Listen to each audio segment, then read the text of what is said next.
Nah, untuk step yang pertama itu ketika memakai kain ihram ya, sebelum ketika memasuki pilar hijau ataupun lembah ya, jadi tangan kanan terbuka. Kemudian ketika memulai start bidayatut tawaf minal hajar aswad. Jadi untuk mulai tawaf itu pas hajar aswad. Kalau ada biasanya ada lampu hijau. Kita lihat itu ada lampu hijau dulunya lembah. Ini ketika perjuangan ibunya Nabi Ismail ya. Ini ketika lari-lari kecil ini disunahkan membaca doa Rabbighfir warham wa'fu wa takarram wa tajawaz innaka ta'lamu ma la a'lamu wa innaka antal azizul akram.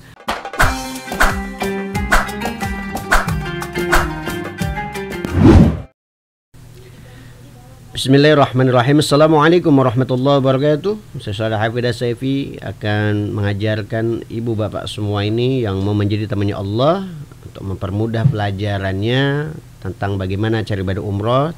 Ternyata tidak sesulit yang kita kira. Nah, apabila kita sudah siap menjadi tamunya Allah, maka watazawwadu fa inna khairaz zadi taqwa, sebaik-baiknya bakal kita untuk menjadi tamu Allah adalah iman dan takwa. Luruskan dulu niatnya. Umroh bukan untuk selfie, umroh bukan untuk pamer-pamer. Umroh itu untuk menjadi tamunya Allah, untuk beribadah di sana, untuk memohon apa yang kita inginkan, segala hajat dikabul oleh Allah ketika kita di tanah haram insyaallah. Jadi ingat, poin pentingnya adalah tujuan kita umroh. Jadi umroh itu sama seperti halnya sholat ya. Sholat itu ada rukun-rukunnya. Jadi ada step by stepnya. Jadi sholat diawali dengan salam. Umroh pun ada awal dan ada akhir. Jadi umroh itu sama seperti ibadah yang lain. Kayak seperti kalau puasa itu diawali dari imsak kemudian sampai maghrib gitu. Kemudian sholat diawali dengan takbir, diakhiri dengan salam. Jadi sholat juga diawali dengan takbir, diakhiri dengan salam. Umroh juga itu diawali dengan ihram, atau di dalamnya itu ada namanya miqat.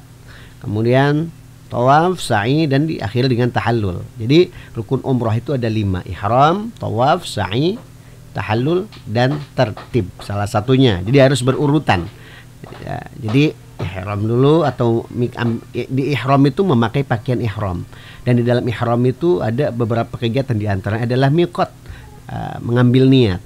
Jadi setelah ketika sudah ihram itu sudah mengambil miqat, itu sudah startnya umrah. Nanti kita akan bahas poin per poinnya. Jadi tidak boleh misal tawaf dulu kemudian tahallul, sa'i, baru ihram, kayak gitu nggak boleh, ataupun dibalik-balik nggak boleh. Seperti halnya sholat juga nggak boleh ketika takbiratul ihram kemudian langsung sujud, kemudian ruku, kemudian sujud lagi baru berdiri gitu. Itu juga nggak boleh. Sama dengan halnya umroh itu juga harus step by step dari ihram, tawaf, sa'i, dan kemudian tahallul, kemudian tertib secara berurutan ya. Di wajib umroh itu mulai ihram, ada yang tadi komponennya adalah miqat. Jadi kalau rukun umrohnya itu adalah ihram, wajib umrohnya adalah diantaranya di dalam ihram itu adalah miqat, yaitu niat. Dan yang paling penting wajib umroh itu adalah menjaga larangan-larangan pada saat umroh itu sendiri. Jadi mengambil miqat ataupun niat. Jadi miqat itu niat. Jadi mengambil miqat itu tidak di sembarang tempat. Jadi banyak tempat yang memang sudah ditentukan. Contoh halnya orang beberapa banyak sebetulnya menurut pendapat itu di ya Lamlam ya, bisa orang-orang Indonesia juga, terus di Zuhfah, kemudian Qarnul Manazil ya, itu kalau orang-orang dari Yaman biasanya ngambil miqat di situ. Kemudian Zulhulaifah, Madinah, biasanya kalau orang landingnya di Madinah ya, misal di Madinah dulu baru di Mekah, biasanya ambil miqatnya di Bir Ali ya, kemudian Zatul Arq. Kemudian umrah itu ada 5 tempat miqat diantaranya yang sudah ditentukan. Jadi nggak boleh sembarang. Contohnya miqatnya di Riyadh gitu, nggak boleh, walaupun itu memang masih Saudi. Misalnya miqatnya di gurun pasir gitu kan, tapi memang ada tempat-tempat tersendiri, walaupun dimanapun, walaupun masih di Saudi, tapi tetap mengambil miqat itu ada tempat. Jadi ada tempat mengambil niat di situ. seperti Bir Ali, kemudian Rabil, ya, nah itu atau kita sebut Dzul Hulaifah, kemudian Sailul Kabir, ya, Sa'diyah, Zatul Aqq. Nah, ini apa ada julukan-julukannya, kalau manazil ya lam gitu kan. Biasanya kalau orang-orang kalau sudah dari landing di Jeddah, sekarang Jeddah sudah jadi tempat miqat dan itu nanti dikasih tahu oleh mutawifnya. Kemudian kalau mau ngambil umroh lagi bisa di Ji'rana, kemudian di Hudaybiyah gitu. Nanti akan dikasih unjuk lah, dikasih tunjuk kepada mutawifnya ataupun pembimbing asatid yang membimbing jamaah. Nah, ini Bu tempat miqatnya. Nanti kalau mau umroh lagi Bapak, ini tempat miqatnya di situ. Nah, untuk step yang pertama itu ketika memakai kain ihram, ya sebelum kita mengambil mikot itu disunahkan yaitu mencukur rambut, kemudian mencukur misalnya kumis, bulu ketiak atau bulu kemaluan.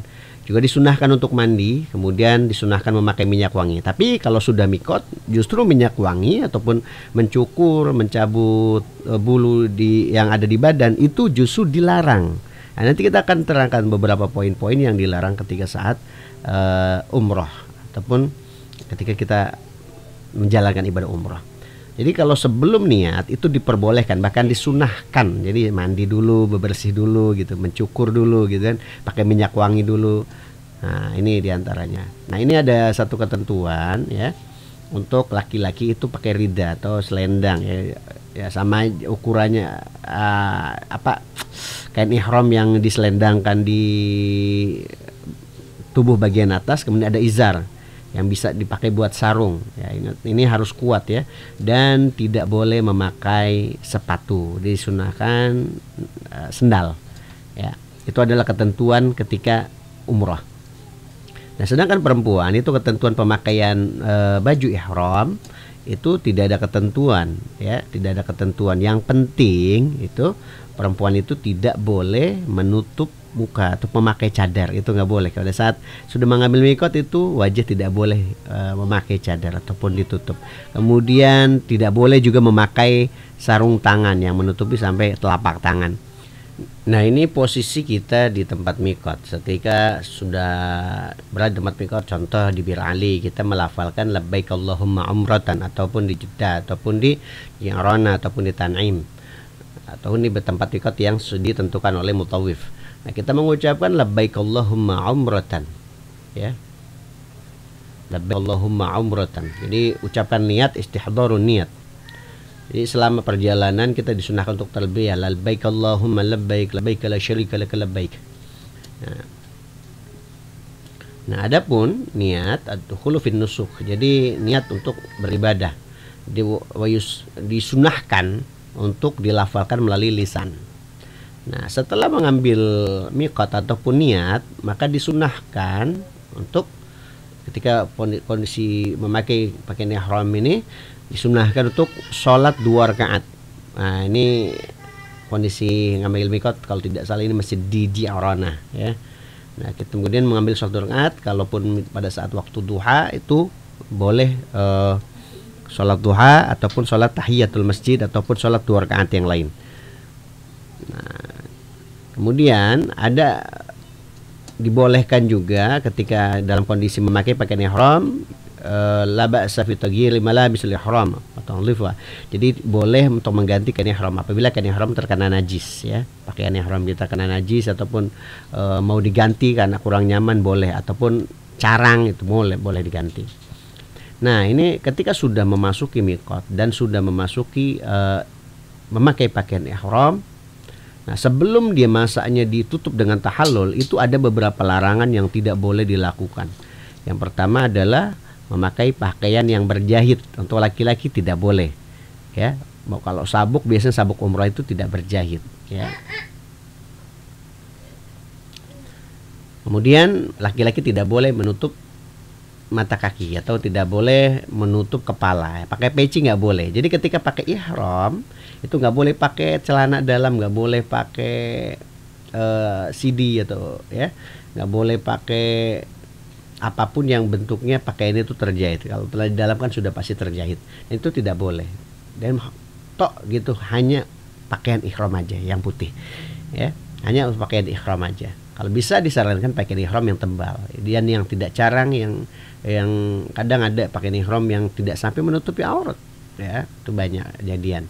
Baiknya sih untuk yang mau umroh sediakan pakai ihram 2 karena khawatir terkena najis agar bisa diganti.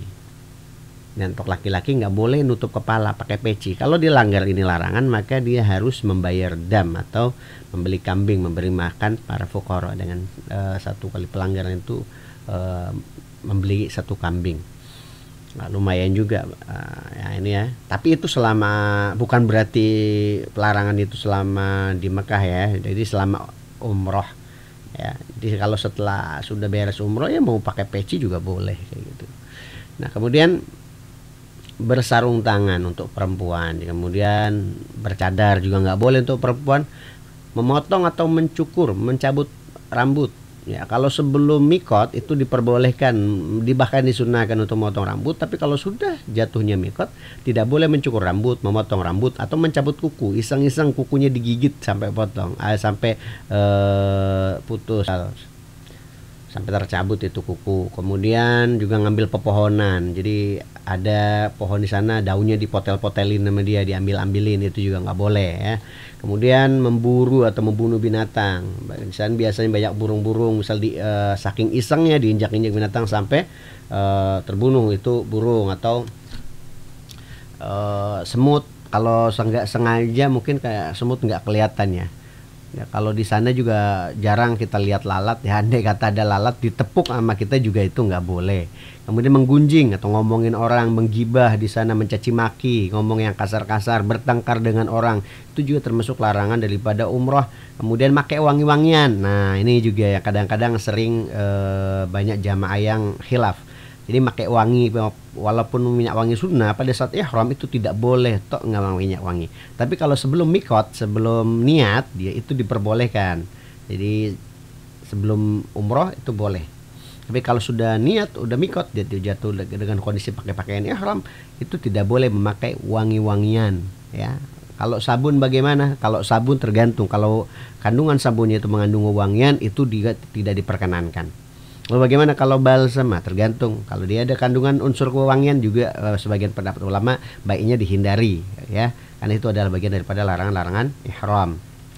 Ya, mungkin kalau sabunnya tidak cuma berbusa doang, tidak ada wangi ya, ada ulama yang membolehkan. Tapi baiknya dihindari karena kita nggak tahu ada kandungan apa di dalam sabun tersebut.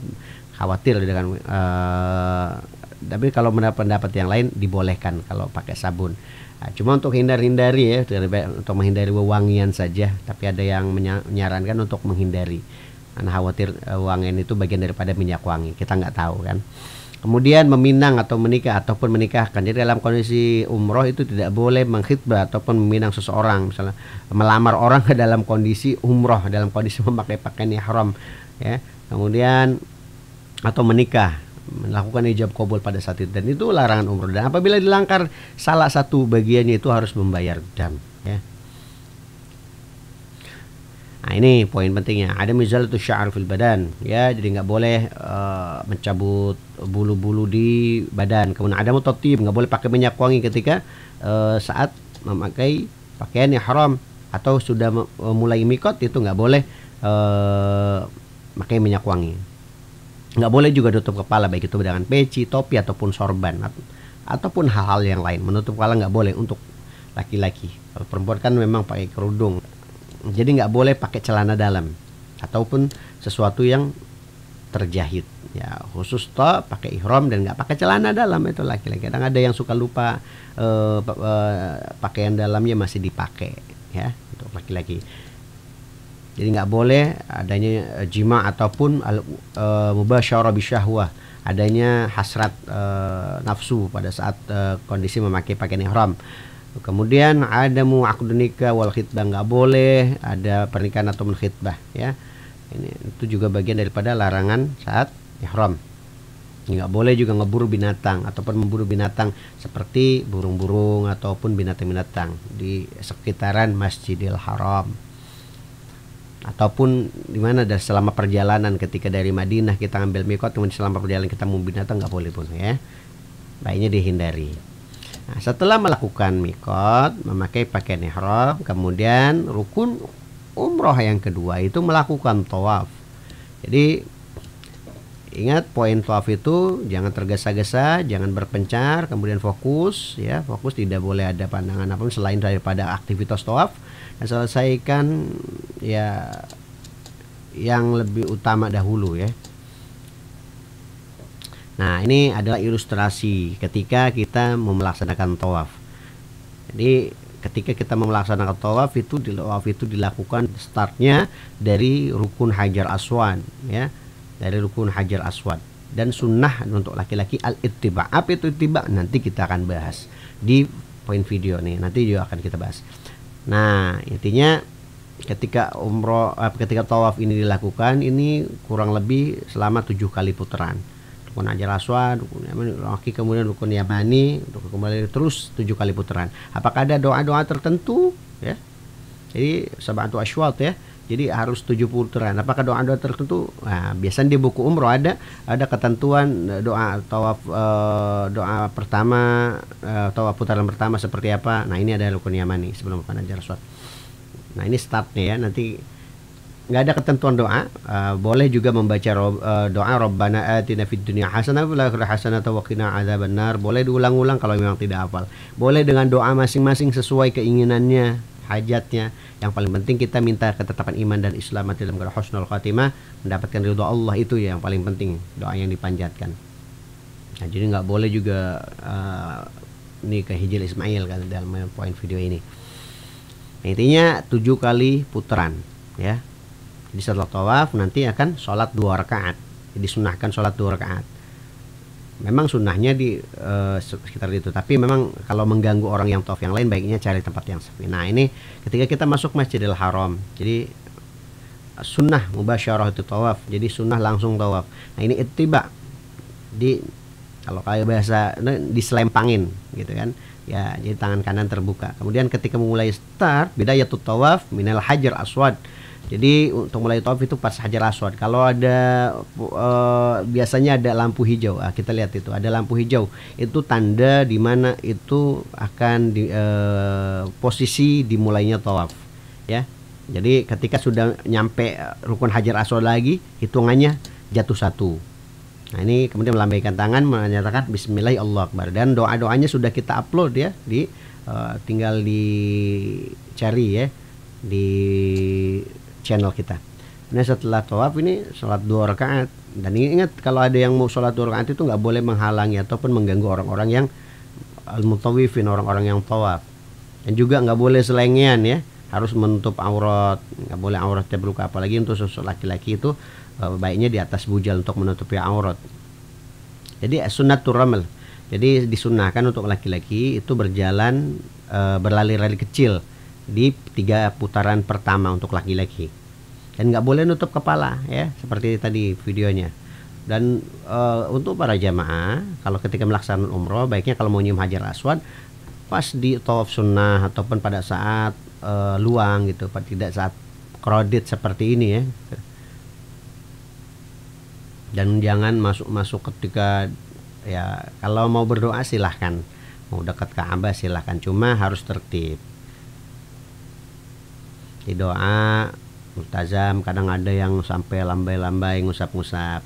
Kalau sekiranya membahayakan jangan. Tapi kalau memang lagi luang boleh ya. Ya, ada yang tabaruk, tapi yang penting tidak mengganggu jamaah yang lain. Jadi karena saat tawaf ini kita fokus tawaf aja dulu. Jadi kalau mau nyentuh Hajar Aswad, mau nyium Hajar Aswad, ataupun mau megang Ka'bah, mau megang rukun Yamani nanti saja pada saat tawaf sunnah. Biasanya saya anjurkan seperti itu. Kenapa? Karena khawatir kalau kita pada saat tawaf ya terburu-buru, kemudian ini akan terpisah sama jamaah kayak gitu. Jamaahnya udah kemana, jadi kita harus tetap start di rombongan. Jadi jangan tergesa-gesa intinya melakukan tawaf ya, santai, ikuti ritmenya, jangan berpencar, fokus ya itu. Kemudian ada syarat sahnya tawaf ya. Syarat sahnya tawaf itu juga ada syarat-syaratnya dan perlu diperhatikan. Syarat sahnya tawaf itu diantaranya adalah menutup aurat. Jadi auratnya nggak boleh terbuka. Terutama untuk ibu-ibu kadang-kadang lengannya dibuka gitu kan, tangannya gerak kayak dilingkis ya tangannya sampai tangannya, aurat tangannya kelihatan. Itu kadang banyak juga tuh yang suka membuka aurat kayak gitu, tidak disengaja. Kalau tidak sengaja mungkin langsung ditutup saja. Jadi syarat utama sahnya tawaf adalah menutup aurat, kemudian suci dari hadas dan najis ya. Tidak boleh dipakai umroh kena kotoran. Biasanya ada burung-burung biasanya BAB gitu. Kadang-kadang ada yang kain ihramnya terkena kotoran burung ya. Itu juga harus bersih daripada najis. Kemudian harus bersih dari hadas, harus punya wudu. Nah, lalu bagaimana kalau kita bersih? Nah, kita akan terangkan tentang kaidah nanti ya. Seperti halnya kalau bersentuhan seperti apa, mazhabnya seperti apa. Yang paling penting intinya kita suci dari hadas. Nah, kita poin-poin ini aja dulu yang kita fokuskan. Intinya mulai dari arah sudut Hajar Aswad. Startnya tadi dari lampu hijau yang sejajar dengan Hajar Aswad. Kemudian menjadikan Ka'bah itu selalu di sebelah kiri. Jadi tangan kiri kita itu jadi kalau Ka'bah itu berada di tangan kiri kita. Intinya itu. Berarti kita berputar berlawanan arah jarum jam. Jadi kalau jangan sampai yang lain kita tawaf posisi Ka'bah sebelah kiri. Ada yang kadang-kadang karena kurang edukasi, jadi tawaf Ka'bah di sebelah kanan, dia searah jarum jam. Jadi ini berlawanan arah jarum jam ya. Rukun awal terus rukun yamani ke rukun Hajar Aswad lagi, itu jatuhnya satu. Kemudian berada di Masjidil Haram. Jadi tawafnya di Masjidil Haram. Ada yang kadang tawafnya kalau memang crowded di bawah, ada di lantai 2. Cuma memang jaraknya agak jauh dibanding yang di bawah ya, yang dekat Ka'bahnya itu sendiri. Selama itu masih seputaran Masjidil Haram itu diperbolehkan. Jadi kalau misalnya tawafnya di luar gitu kan, kadang pasir walaupun ngeliling Ka'bah itu tidak berlaku ya. Kemudian tidak ada tujuan lain selain daripada tujuan tawaf. Contoh ketika tawaf ada niatan nyuri atau nyentuh perempuan ataupun berhasad nafsu gitu kan, desek-desekan kayak gitu. Jadi tidak boleh ada niat lain selain daripada tawaf. Kemudian sunah-sunah tawaf itu jadi menghadiri Hajar Aswad sambil membaca doa ya, Bismillah Allahu Akbar, boleh seperti itu sambil mengecup gitu kan, menyentuh Hajar Aswad ataupun menciumnya. Tadi diisyaratkan oleh di gambar tadi, mengangkat tangan kemudian dan kita sudah terangkan di poin doa-doa tawaf. Nanti silahkan dibuka kembali untuk mempelajari poin per poin doa-doa tawaf dari putaran 1 sampai ke 7. Kemudian mengapit kain untuk laki-laki ya, jadi tangan kanan terbuka. Kemudian itu untuk memudahkan agar tawafnya mudah berjalan dengan lancar sebetulnya. Kemudian berjalan cepat, berjalan cepat atau lari-lari kecil untuk laki-laki ya pada 3 kali putaran pertama. Jadi 3 kali putaran pertama disunahkan untuk berlari kecil untuk laki-laki, dan 4 putaran selanjutnya ya itu seperti biasa berjalan. Nah, sebetulnya ada pendapat juga mengusap rukun yamani atau sudut yamani itu bagian daripada sunnah. Tapi kalau memang setidaknya nanti bakal kredit, tidak usah dipaksakan. Kemudian sholat 2 rakaat setelah tawaf itu adalah bagian daripada sunnah ya, selama di pelataran disunahkan di makam Ibrahim. Tapi kalau di makam Ibrahim itu jadi tempat mataf atau tempat orangnya tawaf, khawatir mengganggu orang-orang yang sedang tawaf. Jadi baiknya cari tempat yang aman. Nah itu ya, itu tawaf. Nah sekarang kita poin ketiga, yaitu rukun umrah ketiga itu sa'i ya. Sa'i itu sebanyak 7 kali juga. Jadi setelah kita tawaf kemudian kita berjalan menuju sofa, dan disunahkan itu meminum air zam-zam ya, sunnah meminum air zam-zam. Tapi ingat, minum air zam-zam harus duduk. Lalu kita ke tempat sofa, ila sofa ya, ke mas'a, tempat sa'i, dan sambil membaca inna safa wal marwata min sya'airillah faman hajjal baita wa i'tamara wala junaha alaihi ay yatawafa bihima wa tatawwa khairan fa innallaha syakirun alim. Dibaca selama perjalanan menuju sofa itu disunahkan. Boleh berdoa karena ini adalah beberapa tempat-tempat mustajab ya. Kemudian menghadap Ka'bah ya, ketika menuju sofa itu menghadap Ka'bah, baca la ilaha illallah wa la syarika lahu mulkul hamdu walul hamdu wa huwa ala kulli syai'in qadir, dan seterusnya. Sudah kita terangkan di doa-doa sa'i. Dan itu disunahkan juga Untuk laki-laki itu ketika di pilar-pilar hijau, nah itu dulunya lembah ya, nanti akan ada lampu-lampu hijau, itu sunnah hambui laki-laki jalan-jalan berlari-lari kecil. Jadi ingat ya, putaran Safa Marwah itu dari Safa ke Marwah 1, Marwah ke Safa 2, Safa ke Marwah 3. Nah, jangan sampai salah hitung. Kadang ada jamaah yang dari Safa ke Marwah, Marwah ke Safa 1, itu sama juga 14 putaran ya. Nah, ini adalah sa'i. Kita ilustrasikan dengan sebuah gambar. Nah, ini ada biasanya tulisnya bidayah itu Safa, di tempat startnya untuk melakukan sa'i. Jadi dari Safa ke Marwah. Di Safa ke Marwah ganjil, Marwah ke Safa genap. Nah, itu aja biar enak. Nah, setelah kita dari biasa ini di lantai 2 atau 3 ya. Kalau di bawah itu biasanya agak sedikit naik ataupun menurun. Jadi kalau sudah tawaf, kita menghadap Ka'bah sambil baca doa-doa yang nanti akan dibimbing oleh mutawifnya. Allah akbar, Allah akbar, la ilaha wahdahu la syarikalah, lahul mulku wa lahul hamdu wa huwa ala kulli syai'in qadir, la ilaha wahdahu la ilaha wahdahu la syarikalah, anjaza wa'da wa nasara 'abda wa hazamal ahzaba wahdah. Tsumma yad'u bima syaa. Kemudian berdoa sesuai keinginannya ya. Kemudian mulailah berjalan menuju Marwah dari Safa. Nah, ini ketika berjalan. Nah, ini sa'i ya.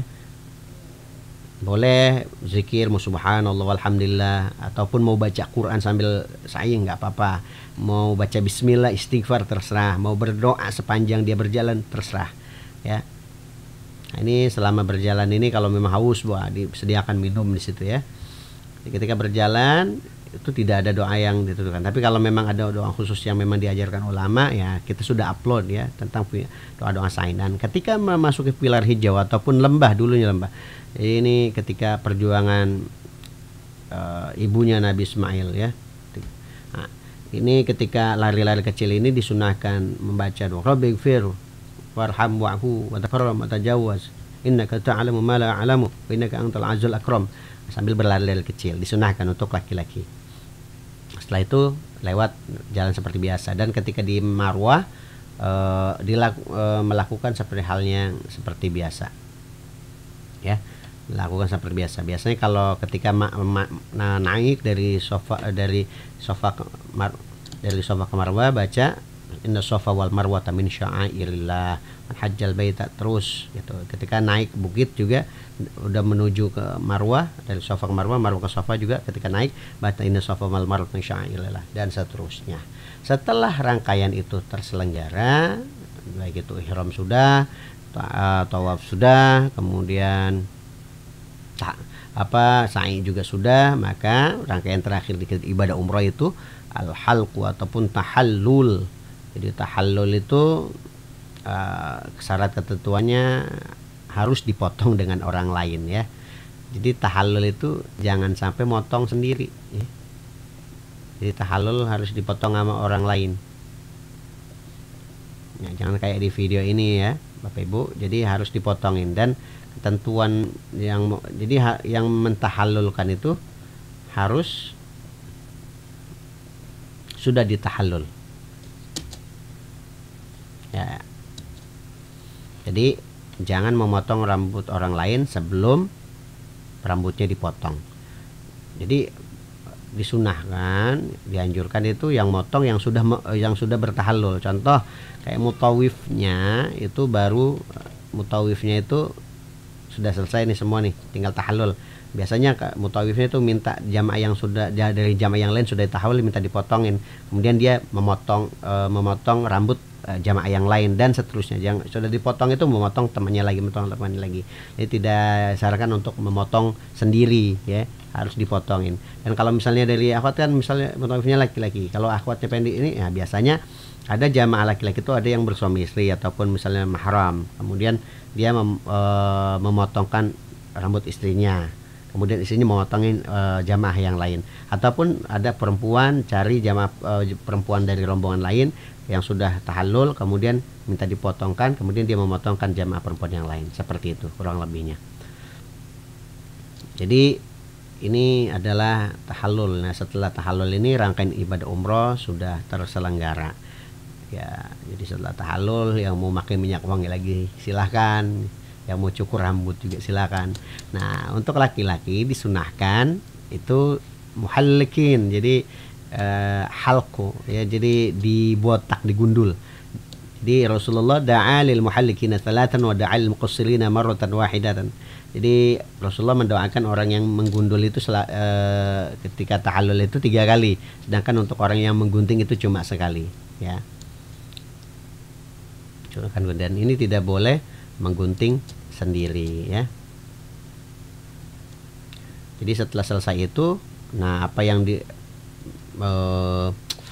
larang-larang umroh itu, ya misal contoh pakai minyak wangi, ya kalau bertengkar tetap nggak boleh, ya. Nggak boleh. Jadi larangan yang itu yang lain seperti minyak wangi sudah boleh lagi. Jadi untuk nah ini untuk imbauan untuk perempuan itu, jadi nggak ada pakaian khusus ketika umroh, ya misalnya harus pakaian mau putih mau apa gitu, ya tidak pada pakaian khusus, insya Allah sah, ya. Dan tidak boleh membuka aurat, intinya nggak pakai kerudung itu juga nggak boleh. Jadi bukan berarti seenaknya, ya. Sehingga untuk perempuan ini tidak boleh cadar pada saat umroh. Nah setelah tahallul mau pakai cadar silahkan, kayak gitu. Kemudian nggak boleh nih perempuan berdekatan-dekatan dengan laki-laki. Contoh dia di depan laki-laki karena khawatir menimbulkan syahwat nanti, karena ada sentuhan nanti khawatir menimbulkan syahwat. Jadi ada ketentuan-ketentuan dan adab yang harus dilakukan oleh perempuan dan laki-laki. Jadi ini adalah beberapa rangkaian umroh. Nah ini banyak sebenarnya rangkaian-rangkaiannya, cuma mungkin insya Allah ini udah cukup untuk bisa memahami virtual ini dan manasik ini, dan insya Allah bisa dipahami, ya. Dan untuk perempuan itu tidak disunahkan untuk digundul, ya. Jadi baiknya perempuan taksir aja, digunting saja. Nah laisa 'alan nisa halqu wa innama 'alan nisa at-taksir. Jadi cukup digunting, nggak boleh digundul, ya. Beda ketentuannya. Nah ini rangkaian umrohnya sudah selesai.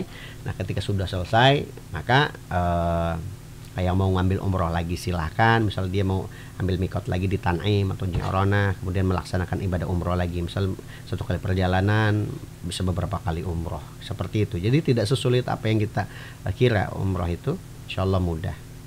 Nah, ikuti ritmenya, tata caranya, dan insya Allah mudah-mudahan ilmu ini bisa manfaat untuk bagi jamaah tamu-tamu Allah yang ingin berangkat ke Baitullah. Semoga bisa di-share kepada teman-teman yang ingin belajar tentang manasik umroh. Semoga bermanfaat. Mohon maaf bila ada kata-kata yang salah. Semoga kajian ini bermanfaat. Wal afu minkum. Wassalamualaikum warahmatullahi wabarakatuh.